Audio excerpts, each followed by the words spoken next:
Olá, amados, bem-vindos para mais uma aula da Escola Bíblica da Família. Que a graça e a paz do Senhor Jesus esteja convosco.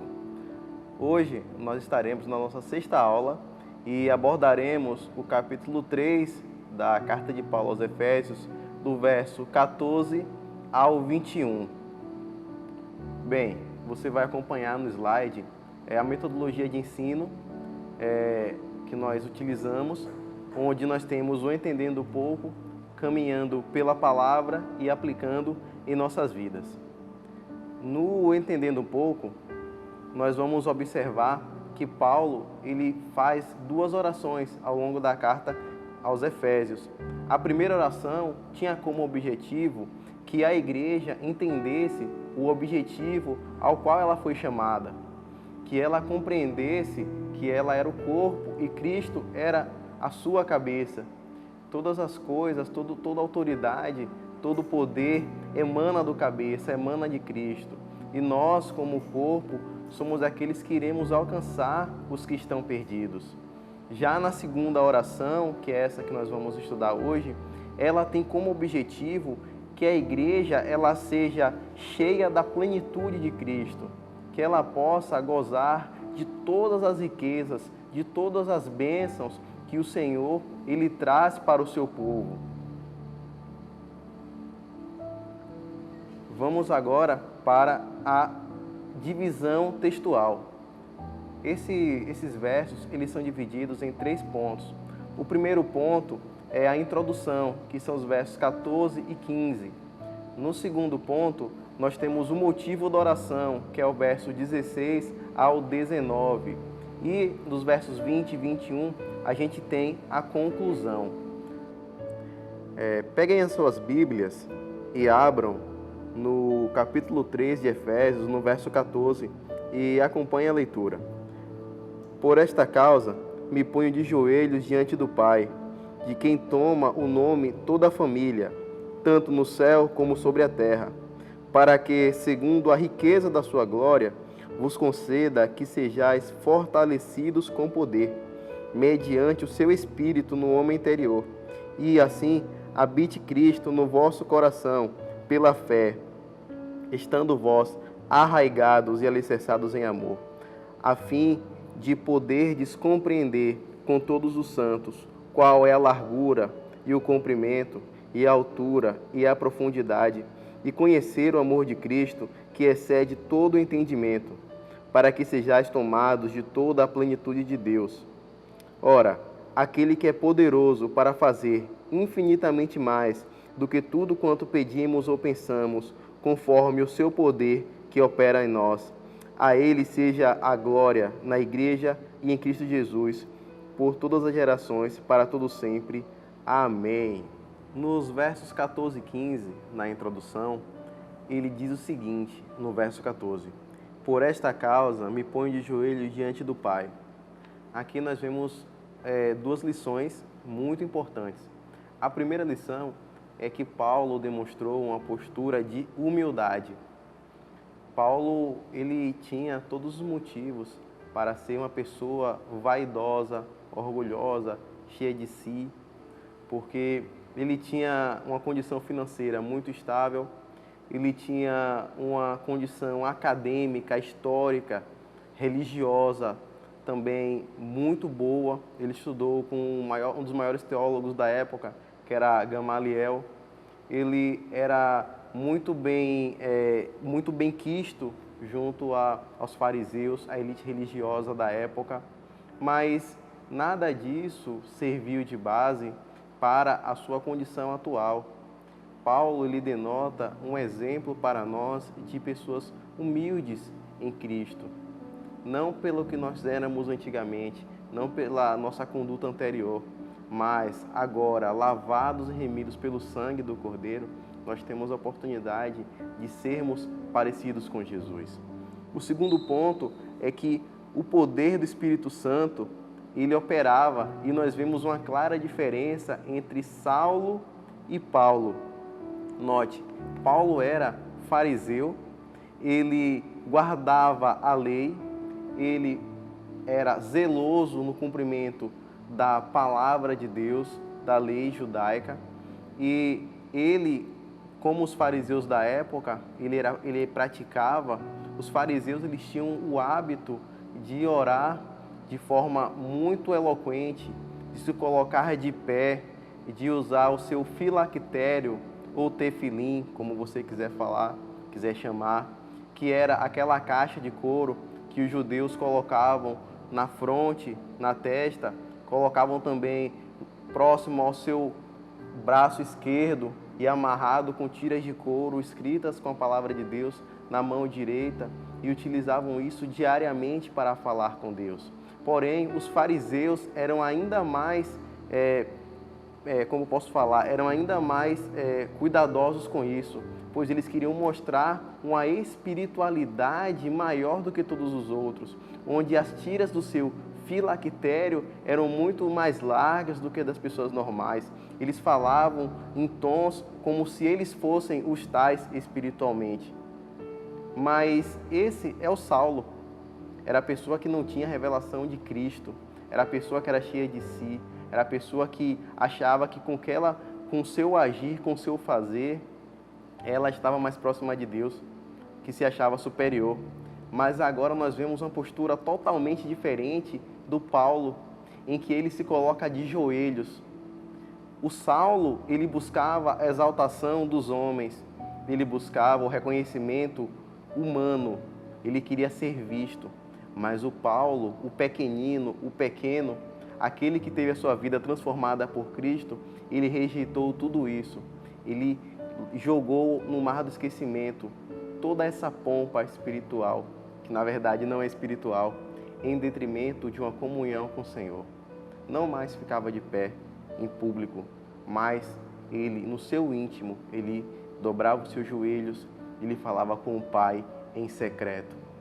Note que em Mateus capítulo 6, verso 5, como está aí no slide, diz o seguinte, Jesus falando: "E quando orardes, não sereis como os hipócritas, porque gostam de orar em pé nas sinagogas e nos cantos das praças, para que sejam vistos dos homens. Em verdade vos digo que eles já receberam a recompensa." E Jesus continua um pouco mais para frente, alguns capítulos em Mateus 23, 5, que diz: "Praticam, porém, todas as suas obras com o fim de serem vistos dos homens, pois alargam os seus filactérios ou tefilins e alongam as suas franjas." Mas agora vamos trazer um pouco para a nossa realidade. O que é que Deus ele quer falar conosco quando trata sobre a postura de Paulo? O que Paulo queria falar conosco também é que não é diferente dos nossos dias. Nós hoje temos a oportunidade de não ter um filactério como os judeus tinham e têm até hoje. Mas nós podemos e temos acesso a um Deus vivo, a um Deus poderoso, que a nossa palavra, a palavra de Deus, na verdade, ela é guardada no nosso coração. Ela não precisa ficar amarrada, não precisa ter uma caixinha amarrada na nossa cabeça para que a gente venha guardar os mandamentos do Senhor, que a gente venha entender o propósito de Deus para nossas vidas. Não, nós temos acesso a um Deus que é acessível e Cristo nos dá essa possibilidade. Nós podemos guardar sim a sua palavra no nosso coração, nós podemos entender o propósito dele para nossas vidas e praticar. Não há necessidade de penduricalhos espirituais, porque o próprio Cristo, ele se fez o caminho para Deus. Bom, no verso 15, diz o seguinte: "De quem toma o nome toda a família, tanto no céu como sobre a terra." Então, acompanhando o slide, você vai ver o seguinte, que Paulo, ele deixa claro dois conceitos. O primeiro conceito é paternidade divina. Deus é o nosso Pai. Assim como no verso 12 do capítulo anterior, onde fala sobre ousadia, nós entendemos que essa paternidade de Deus, ela traz para nós uma intimidade com o Senhor.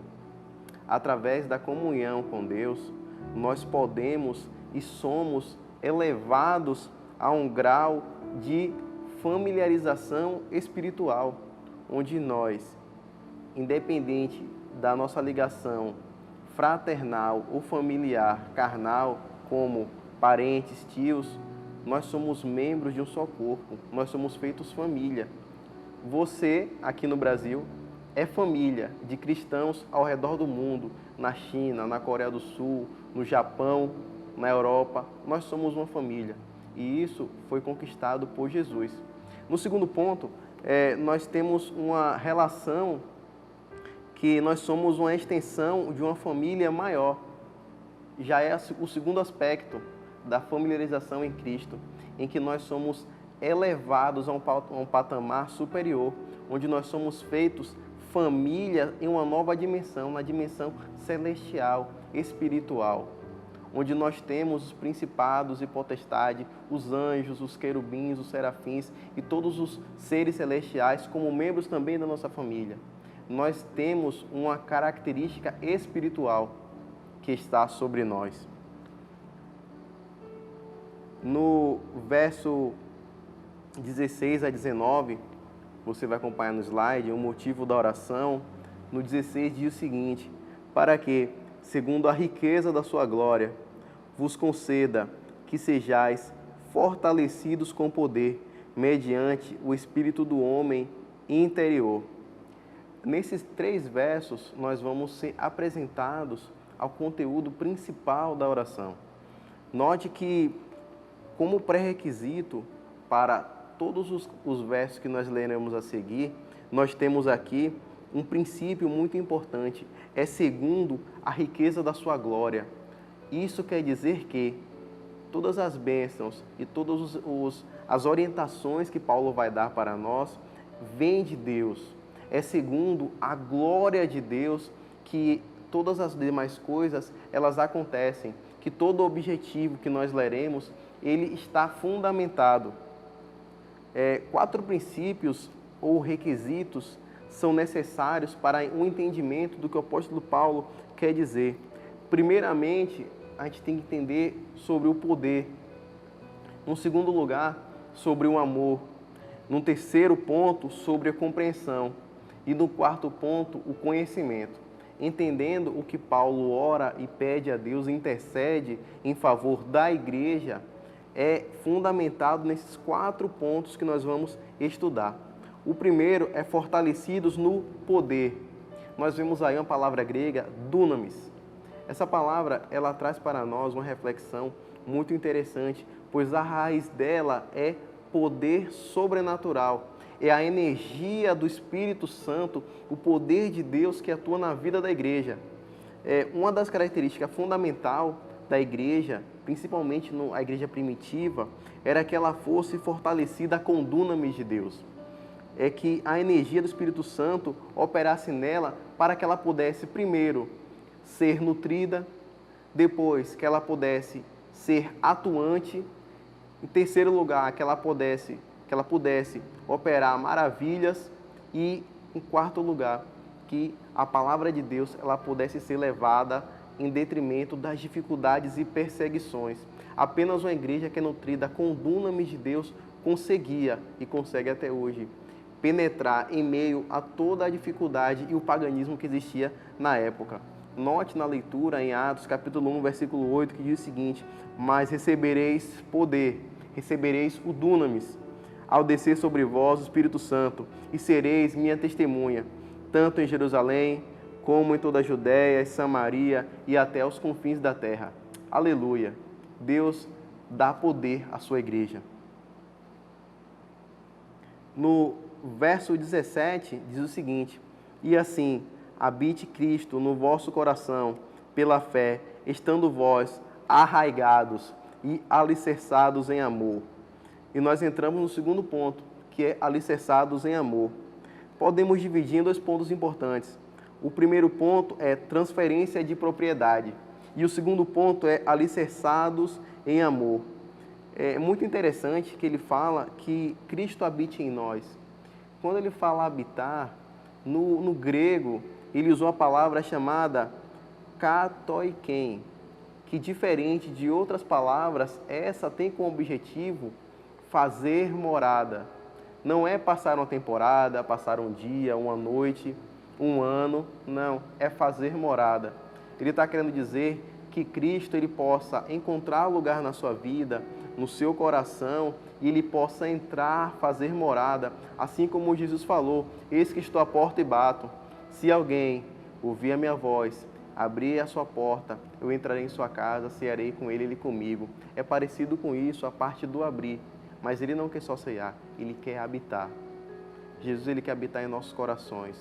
Independente de como nós estávamos, Deus não leva em conta os tempos da ignorância. Ele quer fazer a morada no nosso coração. No segundo ponto, alicerçados em amor, nós temos uma das características importantes da igreja cristã, primitiva e que perdura até hoje, é o amor. Imagine que você está no meio em Jerusalém, na década de 60, na década de 40, no primeiro século, e você está tendo Jerusalém sitiada, perseguida, destruída, né? Como o Império Romano destruiu. Há relatos que dizem que nos templos de Jerusalém a matança foi tão grande, indiscriminada, quando Roma destruiu o templo, que nas laterais do templo ficavam manchadas de sangue. Então, nós vemos um medo, um temor muito grande que assolava os judeus. Mas olha que comparação, olha que diferença há entre os cristãos.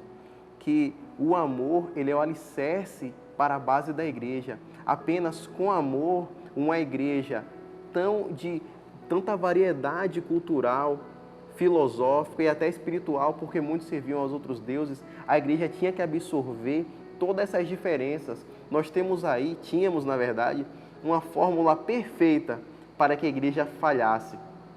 Mas lembra que nós falamos anteriormente? A igreja tinha algo que ninguém tinha.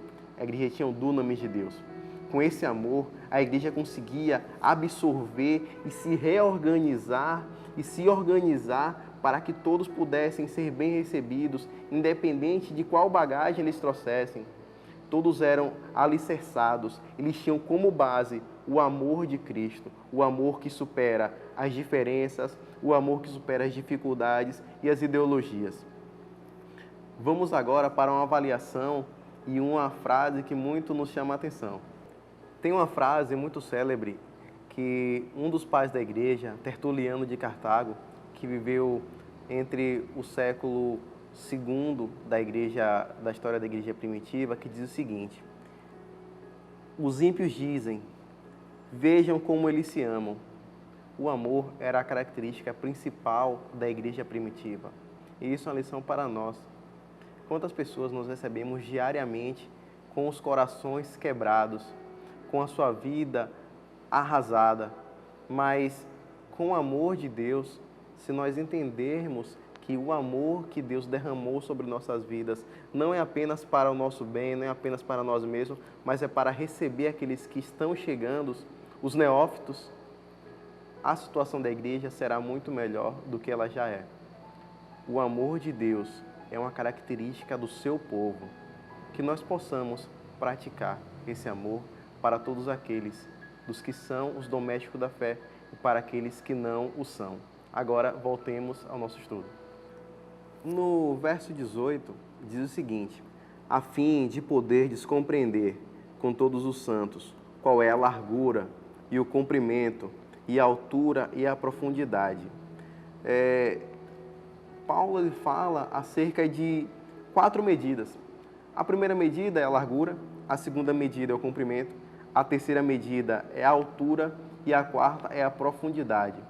Segundo o professor Russell Shedd, ele diz o seguinte: a interpretação dele é que a largura ela é relacionada à característica de Cristo, em que a salvação, em que Cristo abrange todos os homens. Ela é para todos. Quando fala em relação ao comprimento, ele está falando em relação ao tempo. A palavra de Deus ela é atemporal. O propósito do Senhor, ele é desde Adão até o fim dos tempos. Deus não tem uma validade para a sua promessa, até porque a própria promessa dele está sob o poder que nele opera. E Deus ele é eterno. O terceiro ponto é sobre a altura. Ela veio dos céus para a terra.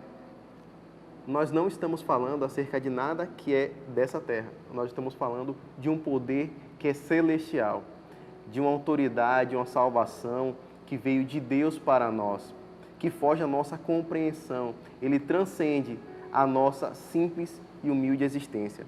E em último ponto, e não menos importante, é referente à profundidade, que é essa palavra, o poder de Deus, ela é capaz de penetrar o mais duro, vil e obscuro coração do homem. Não há dificuldades para a palavra de Deus em ter acesso ao coração humano. Porque se nós colocarmos na balança o homem que teve a pior conduta, que teve a pior ação, e nós colocarmos o pior homem que já existiu na face da terra, e o amor de Deus, ele cobre. Tanto que a palavra de Deus diz que o amor, que a palavra de Deus, que a bênção do Senhor, ela cobre uma multidão de pecados. A Bíblia diz em Romanos que onde abundou o pecado, superabundou a graça. E é essa graça de Deus que está sobre nós. Então não há profundidade que a palavra não penetre. Em Ezequiel 36, 26, que está aí no slide, diz: e vos darei um coração de carne, e um coração novo, e porei de vós um espírito novo, e tirarei de vós o coração de pedra, e vos darei um coração de carne. Porei dentro de vós o meu espírito, e farei que andeis os meus estatutos, guardei os meus juízos e os observeis. Então Deus, ele tem interesse em nos dar um coração vivo, um coração de carne, tira esse coração duro que muitas vezes nós temos. No verso 19, nós chegamos ao centro, ao epicentro da palavra, que diz: e conhecer o amor de Cristo, que excede todo entendimento. Lembra que nós falamos agora há pouco? Transcende a existência humana, para que sejais tomados de toda a plenitude de Deus. Então, no primeiro momento, nós temos aí o conhecimento. Quando fala na palavra de Deus, é referente a uma vida cristã, é referente a uma intimidade. Nós temos dois aspectos. O primeiro aspecto é, quando você conhece, quando você é apresentado à palavra de Deus, você tem o conhecimento. Caem as escamas dos nossos olhos e nós enxergamos o Salvador, Jesus Cristo. E no segundo aspecto, é referente à vida cristã. Quando nós aceitamos a Jesus e nós temos uma comunhão, nós passamos a ter uma relação de intimidade com o Senhor, nós vamos nos tornando conhecidos e conhecemos o Senhor. Nós criamos uma intimidade com o Senhor. O que Paulo está falando é sobre isso, é conhecer o amor de Cristo, é experimentar o amor de Deus no nosso dia a dia. E aí ele leva ao segundo ponto que está aí no slide que você está acompanhando, onde tem uma tabelinha entre compreensão e conhecimento. No primeiro momento, nós temos uma relação entre teoria e prática. E no segundo momento, entre pragmatismo geométrico e preenchimento do espírito. Eu gostaria de fazer com vocês uma breve analogia. Paulo fala de largura, comprimento, altura e profundidade. São três medidas geométricas, matemáticas. Essas quatro medidas, elas dão noção e podem nos embasar para uma forma geométrica. Nós podemos fazer analogia referente a esse balde. Ele tem altura, ele tem largura, ele tem comprimento e ele tem profundidade. Essa é a parte exata da mensagem de Paulo. É uma parte em que nós temos a compreensão do amor de Deus.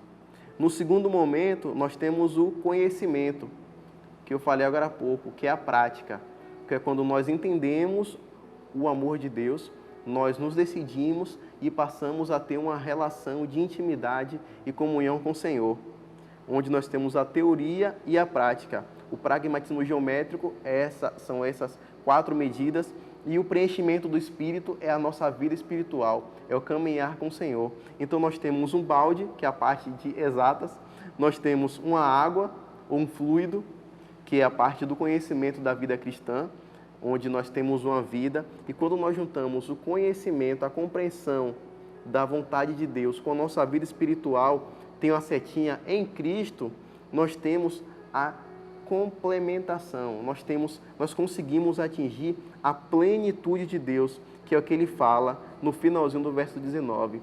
Então, tudo que Paulo escreveu até agora aponta e foca para essa plenitude de Deus. Quando nós entendemos o propósito de Deus, nós conhecemos o Senhor, a igreja, ele fala que a igreja não é uma pessoa apenas, isso é para a igreja, ela pode chegar a ter a plenitude de Deus.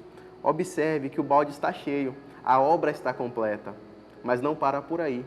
Isso serve para alcançar outros. Então nós temos ao lado aí o poder, o amor, a compreensão e o conhecimento. Tudo isso é para que nós sejamos tomados e cheios da plenitude de Deus. Qual é a plenitude de Deus? É que nós tenhamos o Pai, o Filho e o Espírito Santo. E o mais importante, que nós levemos para outros. Nos versos 20 e 21, finalizando o nosso estudo, diz o seguinte: ora, aquele que é poderoso para fazer infinitamente mais do que tudo aquilo quanto pedimos ou pensamos, conforme o seu poder que opera em nós, a ele seja a glória na igreja em Cristo Jesus, por todas as gerações, para todo sempre. Amém. No finalzinho, a mensagem que nós entendemos primeiro ponto, Deus é poderoso. Deus é criador de todas as coisas. Todo o poder emana dele. O segundo ponto, ele nos ouve. Mesmo Deus sendo o criador dos céus e da terra, ele se importa conosco. Ele, do alto da sua infinita grandeza, ele se importa comigo e com você. Ele se importa com o que você pensa, com o que você sente. E ele tem total interesse em caminhar junto contigo, conosco. E o último ponto, o poder de Deus opera na vida da igreja, através da igreja, mas a glória é de Deus. Nós somos ricos e somos abençoados e temos o poder de Deus. Deus opera pela vida da igreja de várias formas. Ele toca ao mais profundo dos corações. Mas tudo isso que ele executa não é por nós, não é para a nossa glória. A glória é toda dele. Deus, ele é poderoso e é digno de receber todo louvor e adoração. Afinal, todas as coisas emanam dele. Vamos agora para aplicando em nossas vidas. Quais foram as lições aprendidas hoje? O que é que você pôde aprender nesse estudo? Você pôde entender sobre a plenitude do amor de Deus? Você tem dedicado momentos do seu dia para falar com o Senhor? Vamos refletir um pouco. E agora, como de costume, nós vamos ler uma frase de um homem de Deus na história. Vamos lá. A frase diz o seguinte: não há grandes homens de Deus, só há pobres, fracos, pecadores, que têm um grande e misericordioso Deus. Paul Washer. Que Deus os abençoe em Cristo. Amém.